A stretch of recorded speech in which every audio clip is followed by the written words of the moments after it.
Valley Connection is brought to you by RPS Video Productions.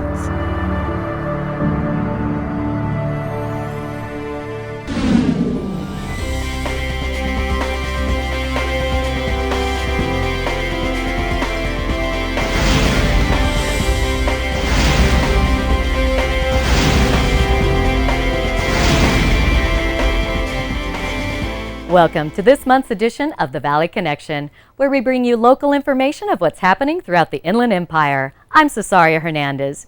Thank you for joining us. What a great show we have lined up for you this month. Unfortunately, my co-host Nancy Lopez isn't feeling well and won't be joining us this edition, but she'll be back next time. Nancy had the chance to visit the Diamond Valley Arts Center at their new location on Harvard Street. She had the opportunity to speak with some of those who are part of the DVAC Council, along with Sean Longstreet, a musician that is very much involved and performs at the DVAC Center. And with summer on the way, we wanted to share with you a piece we did last year on speed flying at Soboba Flight Park in San Jacinto. This is one that you don't want to miss. I also had a chance to visit the Hemet Museum, along with our local historian, Rob Lindquest.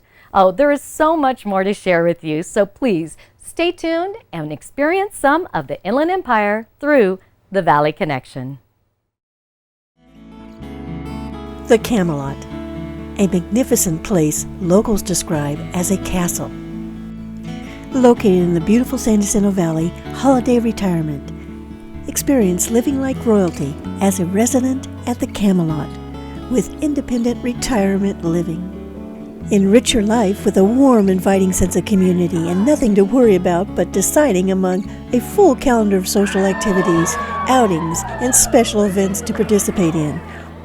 Or you just might want to sit back and join in on a weekly fireside chat with friends and staff. Enjoy delicious and nutritious food as a chef prepares 3 meals a day for you. Whether you want a studio, 1 or 2 bedroom suite, they all come with a kitchenette and a refrigerator, individually controlled heating and air conditioning with each suite, along with weekly housekeeping and linen services. As you experience the beautiful interior with 6 atriums throughout the building, come and enjoy the unique grounds of the Camelot. Independent retirement living and pet-friendly, one of over 300 holiday retirement communities across North America. If you are that independent retiree and ready to simplify your life, we invite you to discover all that holiday retirement has to offer at the Camelot.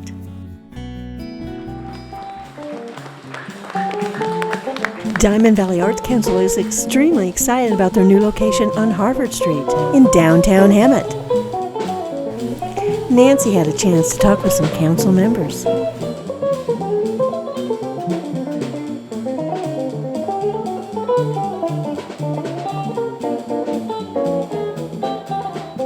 Welcome to the new Diamond Valley Arts Center. We're located in downtown Hemet, and I'm surrounded by some wonderful artists.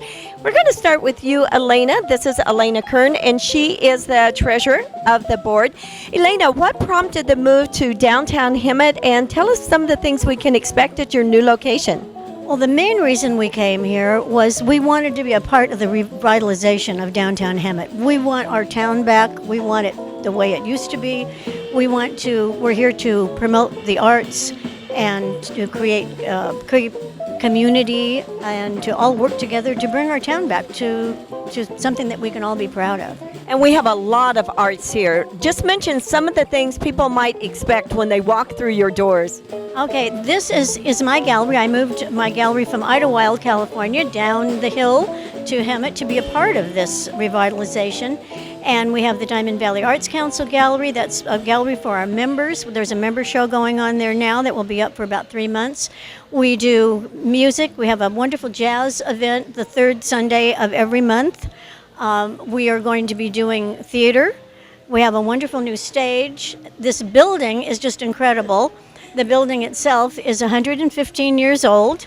Original brick walls, original floors, original timbers in the ceiling, and we wanted to keep it that way. We want to preserve the history of Hemet since we are a part of Hemet. Well, you have done a wonderful job. Let me tell you, as soon as I walked in, I thought, wow, I feel like I'm in New Orleans, the way it looks, the lights, the brick, it's beautiful. What a nice compliment. It is gorgeous. Now, speaking of gorgeous, I have two gorgeous men with me, all the way from Grand Rapids, Michigan, and you are? I'm Charles Sharon Connect. And I'm Ward Paul. And you have been coming to Hemet for 24 years from Yes. Grand Rapids. What brings you every year to our valley, and tell us your connection with the arts? I think what brings us to this valley is the opportunities that we see in this valley, the opportunity for change, the opportunity for growth and advancement. And the revitalization of downtown Hemet is one of those things. And I speak for myself, but I think I speak for everyone that's involved in the Arts Council here in Hemet, is that art is the most important thing in our lives. And it's art, whether that's music, dance, theater, or the fine arts. It's what gets us out of bed in the morning, and it's what vitalizes us and keeps us going. And what about you? Well, art does change our lives, and I think Ward and I have been coming in to Hemet because we're in the desire to give back to the community, to revitalize the community, to, as fellow artists, we like to show our work, and it would be nice to have a place to do it. And we think the downtown area is the most important area. We have a lot of street traffic, and Simon Shu owned the building and has rented it to us and remodeled it for us. And I'm very, very happy about all the things that have been going on. And we love this area. Once you sleep here, as they say, you never want to go back home. And so we come every year. I think it's sort of like the swallows, okay? So We want to keep you. Thank you guys so much. You have done such a fabulous job in putting this all together, and we hope you will come down and see the exhibits, enjoy the music, enjoy the fellowship, the great artwork. We love it. Thank you for all you do for our community.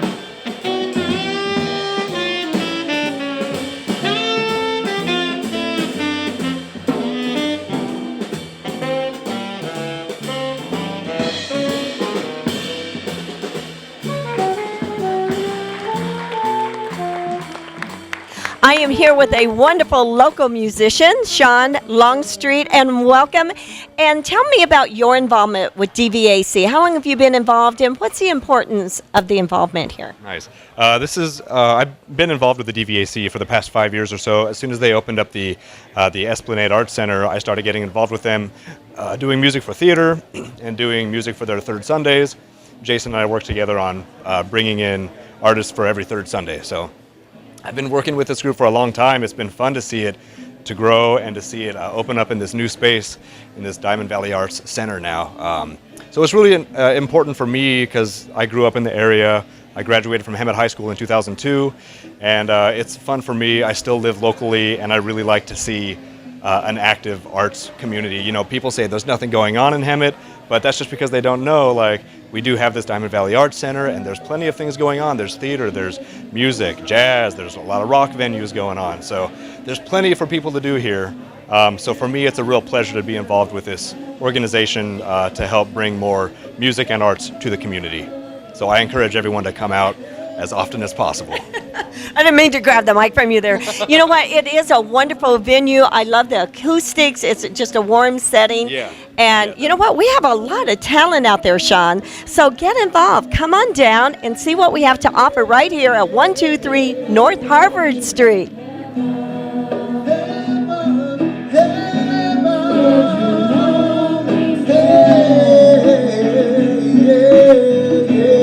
If I saw you in heaven.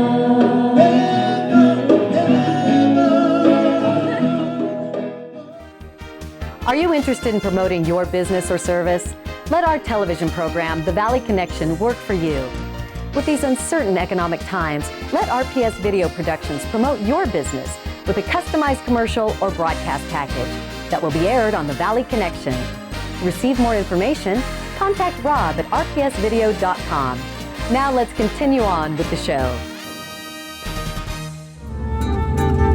Soboba is known for being one of the most consistent sites in Southern California for paragliding. With year-round flying and on-site camping, Soboba Flight Park is also known to be one of the few flight parks offering speed flying, a new extreme sport that brings people to the San Jacinto Valley from all over to experience the fun in speed flying and paragliding.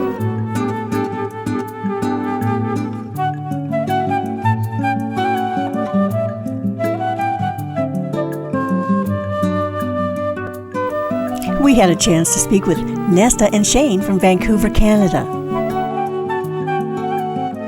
Well, we were both skydivers, and Shane here was a swooper, and we both loved flying canopies, so we got into speed flying, and there's not a lot of this kind of thing available in Canada, so it's great to come down to a sort of sanctioned drop zone for speed flying. We don't have that available at all. Someone posted that there was a boogie here and for speed flyers, and we got excited and tried to make it happen, and here we are. This is amazing. This is awesome. These guys have an amazing facility. They have a fantastic landing area. They have great wind indicators. They have many different launch spots that you can safely launch depending on the wind directions. They offer rides to 600 feet to lessen the blow on your body when you're hiking all day. You know, these are things that we don't have. This is like amazing for us, yeah.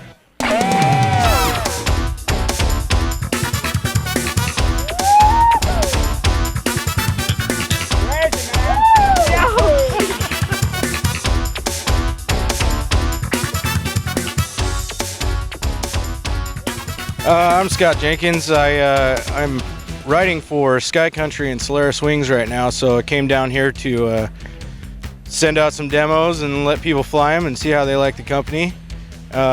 We're from Idaho, and we got a group, speed flying group called the Idaho Dodos. So we're down here representing for that group, and heard about it from just friends in the speed flying community. It's a really small community. It's a really new sport, so it's not hard to find out what's going on and what's going to be fun. So yeah, we drove 18 hours from Idaho and got 4 of us down here flying for the Idaho Dodos. I love the facility. In Idaho, we're always opening up our own lines and hiking straight up the mountain. And this has got, you know, one of the nicest trails I've ever seen. Plus a ride to 650, nice packing area, huge landing area. I mean, what's not to like? Every aspect of the sport is right here. We asked Scott what the difference was between paragliding and speed flying. Paragliding is a bigger canopy. They use a lot of thermals. They like to stay up for a long time and go cross country. Speed flying's just, you know, kind of riding the terrain down nape of the earth. It's more of an adrenaline rush. It's faster. It's a whole lot funner. And the wings are more stable. The bigger wings kind of freak me out a little bit. I never got into paragliding. I'm looking forward to getting into it, but I went straight into speed flying. So Scott tells us more of what speed flying means to him. You know, I've done four tours over in Iraq, or 3 in Iraq, 1 in Afghanistan, and you know, this kind of gives me that adrenaline rush that I still crave, you know, from that. So it's been a good thing. It's gotten me off of alcohol, and I mean, I substituted speed flying for, you know, drinking and partying all the time, and it's been a life-changing experience. Professional instructor Jerome Doust offers world-class instruction on paragliding and speed flying at Soboba. Okay, here I'm the main instructor for paragliding and speed flying. So typically I'll start people training on the ground so they get wing control before they can go up to higher flights, and try to make that as safe as a process as possible. We've got our landing zone that's so close to the mountain, so you don't have to work very hard to secure reaching the landing zone, so you can have fun close to the mountain and still be sure that you'll be able to land. So it makes it a wonderful place for training. And also for paragliding, it mixes up what we call ridge lift, so people can launch, find easy lift all across the wide mountain here, stay up easily, and find a few thermals to get higher. Where some other flying sites, they mostly rely on thermals, so it's not as easy for the new pilot. We had a great opportunity to meet up with global traveler and author John Noel, who has been in the San Jacinto Valley for the past 6 months so that he too can paraglide at the Soboba Flight Park. My name is Jean Noel. I from to France, La Rochelle. It's a small country. It's Atlantic coast, west coast of France, and I visiting the California where for fly all time. Very good time, very good condition, and very happy. Josh Shepard decided to drop in, flying his wingsuit, and Ian Flanders followed along to film this spectacular video.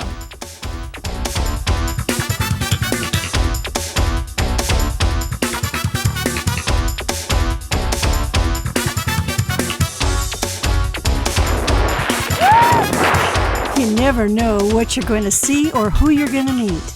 This has been a great experience we at RPS had right here in the San Jacinto Valley at Soboba Flight Park. Now back to more of the Valley Connection.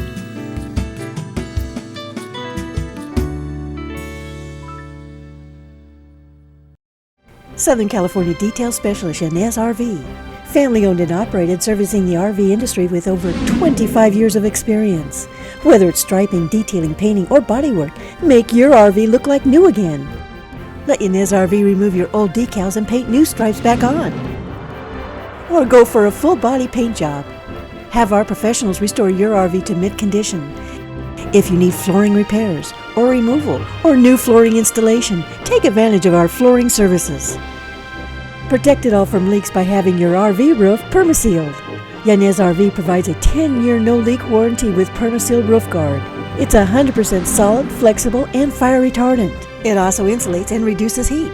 Yanez RV now offers structural and fiberglass repair along with technical services.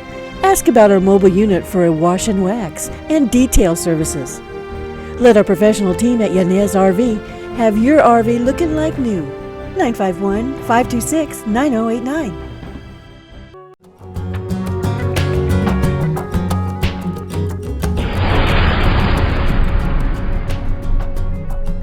Hi, I'm out at the Hemet Depot today, located at the corner of State and Florida Avenue, right in downtown Hemet, and I am surrounded by all sorts of interesting things from Hemet's past.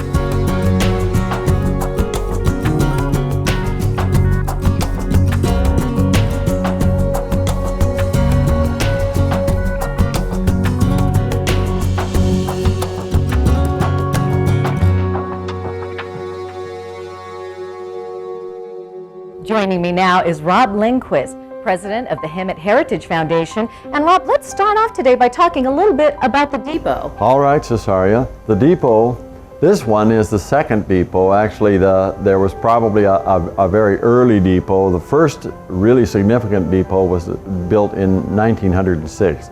And it was just a little bit northeast of where we are today on the other side of State Street, along what's called the Flatiron, near the Flatiron building there. It's a diagonal road that goes to Harvard Street.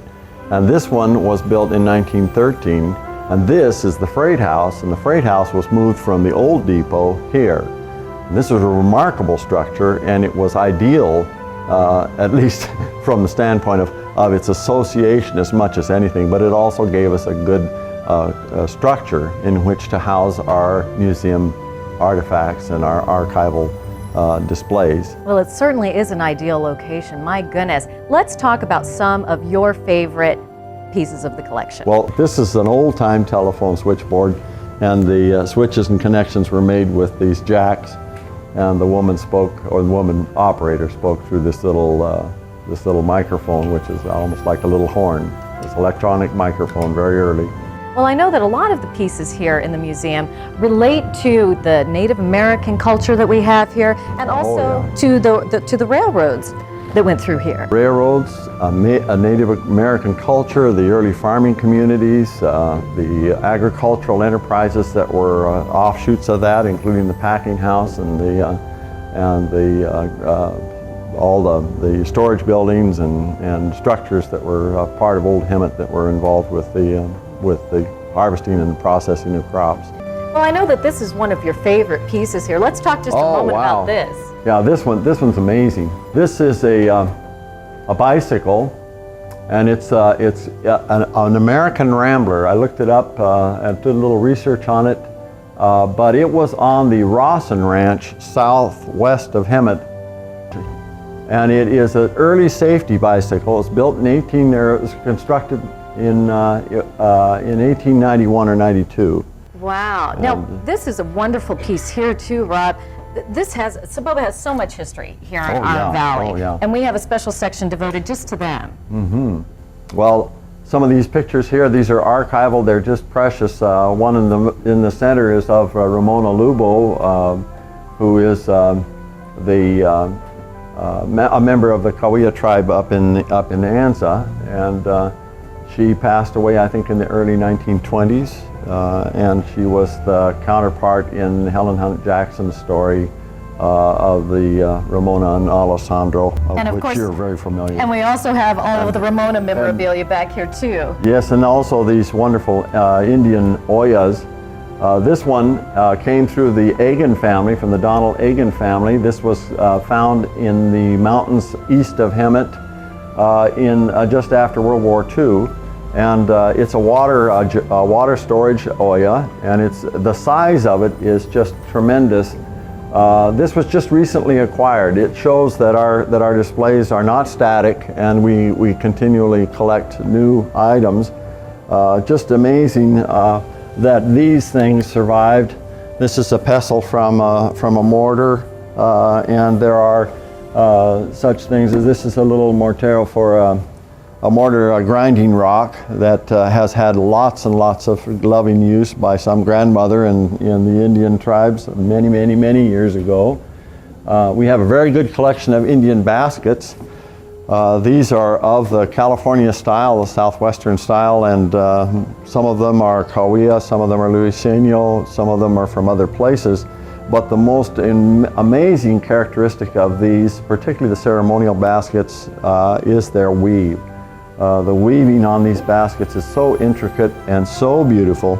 The designs are magnificent, and they're remarkable in that properly woven and done by a master, you can actually put water in them and they will not leak. Wow. Yeah. Well, Rob, real quick, tell our viewers, what are your days and times of operation out here? Our days and times are Saturday through Sunday. We're closed on Mondays, and it's from 11 to 3 daily. And we have a docent here, and we welcome anyone who wants to come in and look at the museum. It's very eclectic. There's all kinds of things to look at. Practical things, very historic things, lots of pictures, some early maps, some early broad view photographs of the valley, so you understand how the valley has really transited from a largely agricultural valley to a pretty busy place with lots and lots of houses and people. Well, thank you so much, Rob, for all of your information. And folks, it's a pleasure. Please get on out here and check out all of the amazing displays that they have. We're going to be right back with more of the Valley Connection right after this.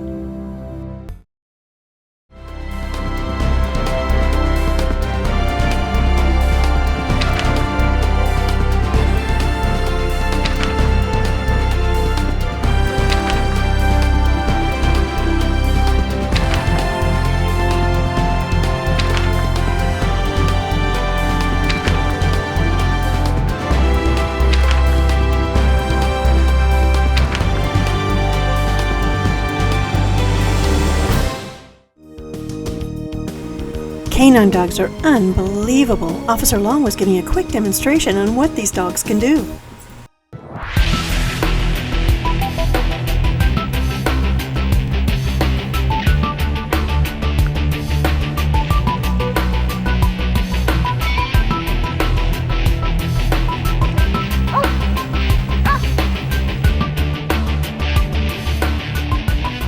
We use Belgian Malinois, vice the German Shepherds, because they're faster, their agility is better, they're able to jump higher, and they're not prone to the hip dysplasia that the Shepherds are. And so we use those. And again, they're high maintenance, they're real fast, they have a lot of energy. They're very easy to train now, very easy. They're really eager to learn.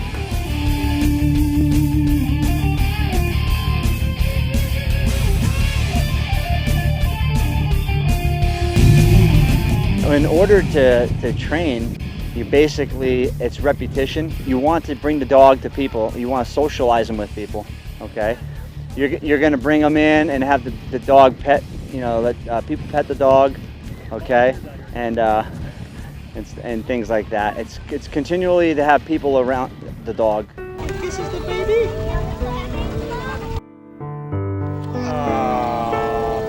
What a good boy.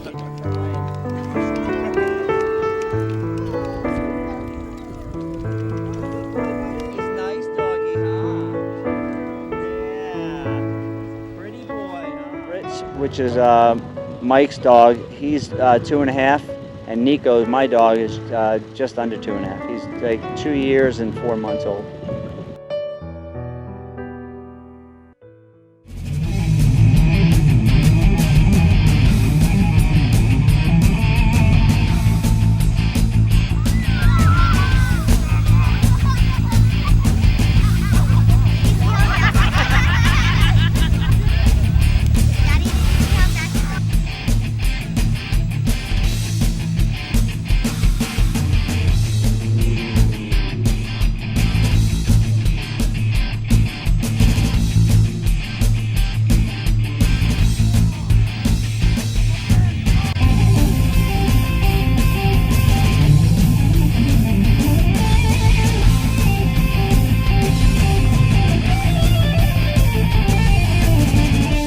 Bite suit, it's a protective gear so he doesn't, the agitator doesn't get hurt, and it's so we can do real life scenario training, so the dogs can actually go in full blast and bite and stuff like that, and we don't have to hold back, and the agitator doesn't get hurt.